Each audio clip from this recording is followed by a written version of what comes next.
Magandang araw mga kaibigan. Update lang muna tayo sa ating fund drive for the Brave 14 Marines. Nakapadala tayo kahapon na i-deposit sa kanilang bank account ang 107,000 pesos. Yung nauna na nating naipadala is 736,000. Kaya ang total nating tulong tumataginting na 843,000 pesos na. Okay, sa ngayon, yung gustong magpadala, wag muna dahil naubos na yung limit ng ating mga GCash. Dalawang GCash yung ginagamit. Kaya i-reserve nyo na lang muna, itago lang muna yung tulong ninyo. Sa September 1, pwede na ulit tumanggap ng cash yung ating mga GCash number. So maraming salamat sa taos-puso ninyong pagtulong sa ating Brave 14 plus 3 Marines. Bigyan natin ngayon ng reaction, opinion itong Facebook reel posted by Ato Kamindanao tungkol sa press briefing ni Auntie Claire sa mainstream media sa Malacanang. Tapos walang nagtatanong. Nagtitinginan ang mga reporters. Magandang umaga, Malacanang press corps. Tapos wala na. Walang gustong magtanong kasi alam naman naming walang kwenta ang isasagot. Ito Yan. Magandang araw, Malacanang Press Corps.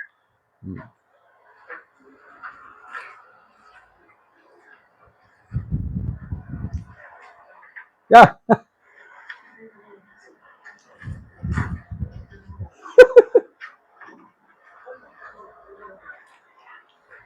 Ivan Mayrena, dati matanong yan eh. Wala lang.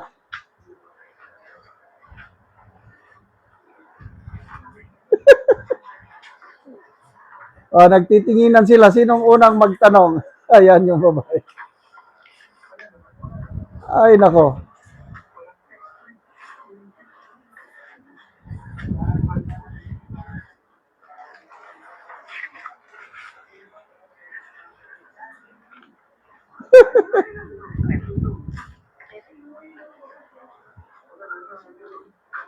Muli, magandang araw, Malacanang Press Corps. Ano bang nangyari?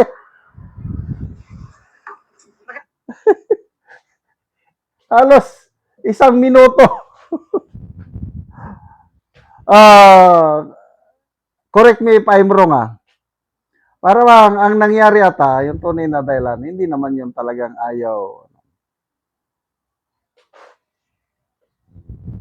Dati-dati pala, pagharap niya, merong teleprompter, parang may binabasa siya sa kanyang harap. Para yung press briefing niya, babasahin na lang niya yung parang Pangulong Marcos Jr. din. Pag nag-i-speech siya, binabasa lang. Mga kababayan, nakatingin lang siya. Ang inyong abang lingkod, ang aking legasiya, binabasa yan. Naiiwan sa iyo, pagbabako sa aking pwesto sa 2028, walang magugutom na Pilipino. Ayan. So parang na-memorya niya ang kanyang speech, kailan sa totoo lang, binabasa, mayroong nakalagay dyan na, nandun lang, teleprompter ang tawag doon. Yun ata ang nangyari kay Auntie Claire, itong pagkakataon ito na, magandang umaga, Malacanang press corps. Tapos tingin niya doon sa teleprompter, wala naman, wala siyang mabasa. Ibig sabihin, nagka-technical problem. Kaya inabutan siya ng halos 1 minuto bago lumabas yung babasahin niya. Kaya after 1 minute, magandang umaga muli, Malacanang press corps yan. Nandun na, babasahin niya. Ay, nako. Anyway, ang ating Yusek Claire Castro, kakaiba talaga. Yung mga kakamping, dilawan, bilib na bilib sa kanya. Kakamping at Marcos loyalist, bilib na bilib. Bakit? Kasi every now and then, tinitira niyang mga Duterte.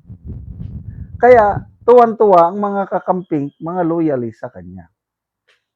Ang mga DDS naman, galit na galit o pinagtatawanan siya. Ang mga, kasi sa, ano ito, sa survey ng WR numero, 37% sa mga respondents nila, they consider themselves DDS. Ang mga dilawan or kakamping, 20%. Ang loyalist, ano na lang, 18% na lang. Kaya, tingnan mo, kakaunti na ang mga loyalist. Kaya, nagkakampihan ang loyalist, Marcos loyalist at kakamping para talunin nila si BP Sara. So, yun. Kaya lang, may mga neutral. Yung walang pakialam masyado sa politika, 24%.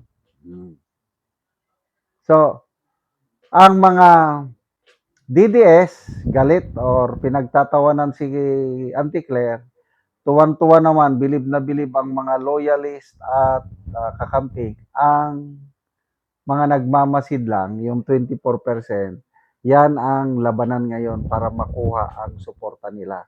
Para pagdating sa eleksyon, ayun. Kaya lang, kahit pagsamasamahin pa, ang bilang ng mga loyalist at kakamping, hindi nila kayang talunin si BP Sara. Yan ang lumalabas sa mga surveys. Sa ngayon kasi, walang malakas na kandidato ang Marcos Jr. administration. Ang dumidikit lang kay BP Sara ay si Madam Leni at saka si Senator Rapi Tulfo. Ayaw naman nilang magkandidato. So, sino na lang ang mga alternative nila? Risa. Paano si Risa na napakababa ang kanyang rating? Kaya nga, kinotya na siya ni Atty. Guanzon sa post ni Atty. Guanzon. Taong bayan, maawa naman kayo. Itaas nyo naman ang ratings ni Risa. Pagkatapos niyang kumanta sa palengke, 0, 0.01 pa rin ang rating niya. Kaya please lang maawa kayo. So, ganyan. Salamat mga kaibigan sa inyong pagsubaybay sa channel nito. Nakakatulong kayo ng malaki sa tribong Talandig ng Bukidnon dahil ang sweldo natin sa channel na ito is pantulong po sa tribo. Namimigay tayo ng libreng yero at pako para makapagpatayo sila ng mas maayos na tirahan. Panoorin nyo ang video na ito. Karon ako sa balay ni Daniela Sandolan nga taga Barangay San Miguel, Talakag, Bukidnon nga Setyo Mauswagon. So mo ni ang kahimtang dari sa sulod nga kuan na gyud na mga buslot. Isolo gid kay sila ang ilang kahimtang.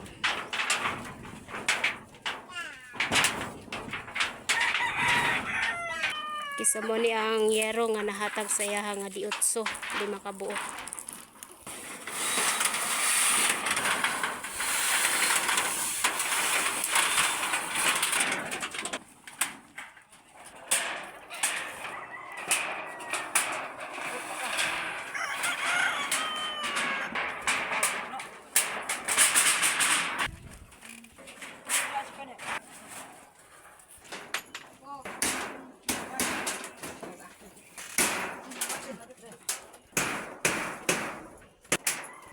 Pagkaroon naman nagyod og taod ang nahatag sa ilaha nga yero. So, managyod. Sinunod na kaayo ka nahuman na og taod na pulihan na ang daot niya sa yero. Ang karon ang sayong masulti nga nahuman na gyud og natagaan gyud kag yerong og nakaatop na gyud ka. Unang-una sa tanan, magpasalamat ko sa Ginoo nga natagaan na gid kog sin kay katuluan na gid among abo sa dako gid akong pasalamat. So pila na ni katuig ang kuan nga ayha pa na pulihan ang inyong abuhan? Isa po unta ni katuig pero sa daan naman gid namo sa ni daan. nga balay nga atop ibalhin ra ba. So pila na imong edad? 25 na ko karon. So nakay anak. Oo. Pila ka buok. tulo. So tuloy imong anak so unsa imong panginabuhian? Diri ra ko sa balay niya akong So mag-uuma lang mo. oo. So dako gid kay ning pasalamat nga natagaan yun mo Giero. Dako gid akong pasalamat. Unta dagan pa ang matabangan nga sama namo nga nang kinahanglan og kuan. Giero. Yero. Sige, salamat. Salamat po.